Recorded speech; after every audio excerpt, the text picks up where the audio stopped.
kwa undani vizuri. No reform, no election. Hakuna mabadiliko, hakuna uchaguzi. Na tunaposema hakuna mabadiliko, hakuna uchaguzi, kinachozungumzwa au kinacholengwa hasa ni nini? Kwa sehemu tu, kwa dakika naomba nikisemee ni nini hasa. Kuna mambo mawili: hakuna mabadiliko, jambo la kwanza. Jambo la pili, hakuna uchaguzi. Maana yake kama mabadiliko yakitokea, uchaguzi utakuwepo. Ni mabadiliko gani hasa ambayo tunayazungumzia na ni lazima yafanyike, na ndipo tuelekee kwenye uchaguzi? Kimsingi ni mabadiliko ya katiba. Katiba tulionayo, katiba hii ya sasa tulionayo, ambayo imetengenezwa mwaka 1977.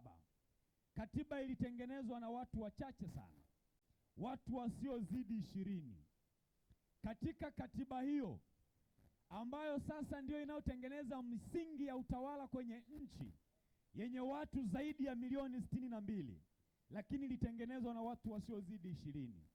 Lakini kama haitoshi, mwaka 1977 nchi ilikuwa chini ya mfumo wa chama kimoja wakati katiba hiyo inatengenezwa. Kwa lugha nyepesi, ni katiba inayokidhi matakwa ya mfumo wa chama kimoja na sio mfumo wa vyama vingi ambao uliondolewa mwaka 1965 na mfumo wa vyama vingi ulirejea nchini mwaka 1992. Wakati mwaka 1992 mfumo wa vyama vingi unarejea nchini, katiba ya mwaka 77 iliyotengenezwa kwenye mfumo wa chama kimoja yenyewe haikubadilishwa. Kwa hiyo kwa lugha nyepesi, ni katiba ya mfumo wa chama kimoja, na ndiyo maana ina utaratibu wa kupendelea chama kimoja.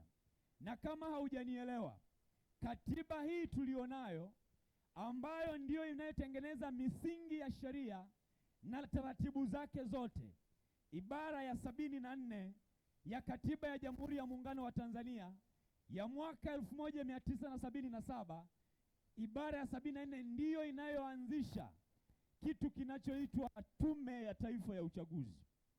Na hiyo inayoitwa Tume ya Taifa ya Uchaguzi ndiyo ambayo kwa mujibu wa katiba na kwa mujibu wa sheria zetu ndiyo ambayo imeanzisha au ndiyo ambayo imetengeneza hiyo katiba, hiyo tume ya uchaguzi, na imetengeneza au inaeleza muundo wa hiyo tume ya uchaguzi. Na kwa mujibu wa katiba hii, tume ya uchaguzi pamoja na sheria ya Tume ya Taifa ya Uchaguzi hii walioipitisha mwaka jana mwezi wa pili, ambayo wameibatiza jina, wanaita ni Tume Huru ya Taifa ya Uchaguzi. Mabadiliko walioyafanya ni ya kubatiza jina la Tume ya Uchaguzi. Tulichonacho kwa mujibu wa katiba hii tulionayo sasa hivi inaitwa ni Tume ya Taifa ya Uchaguzi.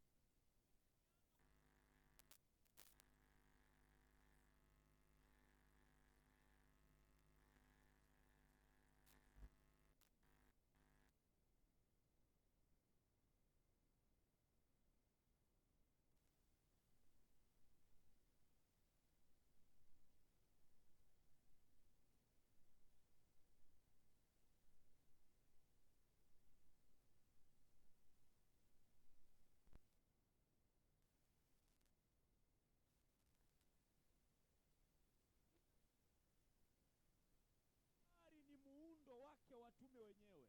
Sasa ngojeni kupitisheni kidogo tu huo muundo wa tume hii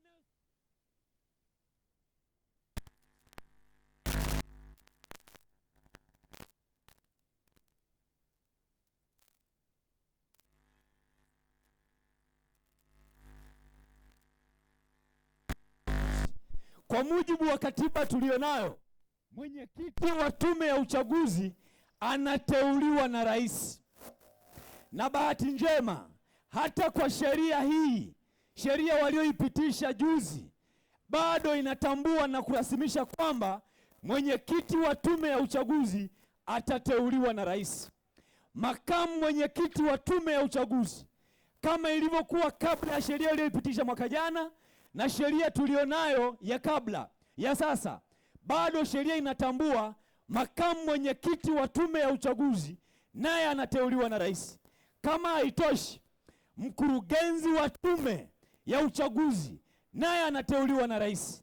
Kwa lugha nyepesi, mwenyekiti wa uchaguzi, mwenyekiti wa tume ya uchaguzi, makamu mwenyekiti wa tume ya uchaguzi, mkurugenzi wa tume ya uchaguzi, wote wanateuliwa na rais.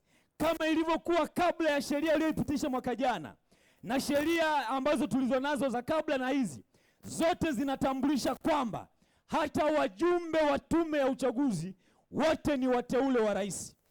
Bado hamjanielewa.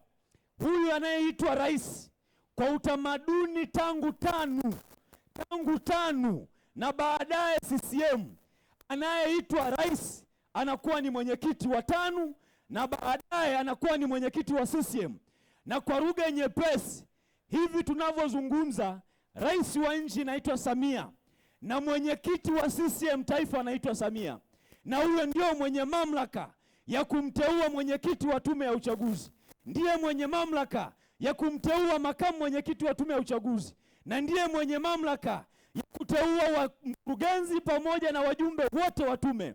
Hao ndio waje wasimamie uchaguzi unaoshindanisha CCM ambao yeye ni mwenyekiti. Na nyie mnafahamu, wenzetu CCM mnafahamu, wameshapitisha mtu anaitwa mgombea wa urais wa mwaka 2025.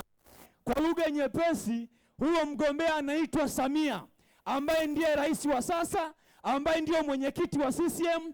Kwa hiyo mgombea wa CCM ndiye mwenyekiti wa CCM, mgombea wa CCM ndiye anayemteua mwenyekiti wa tume ya uchaguzi, mgombea wa CCM ndiye anayeteua makamu mwenyekiti wa tume ya uchaguzi, mgombea wa CCM ndiye anayeteua mkurugenzi wa tume ya uchaguzi, mgombea wa CCM ndiye anayeteua wajumbe wote, na huyo mgombea ndiye rais wa sasa.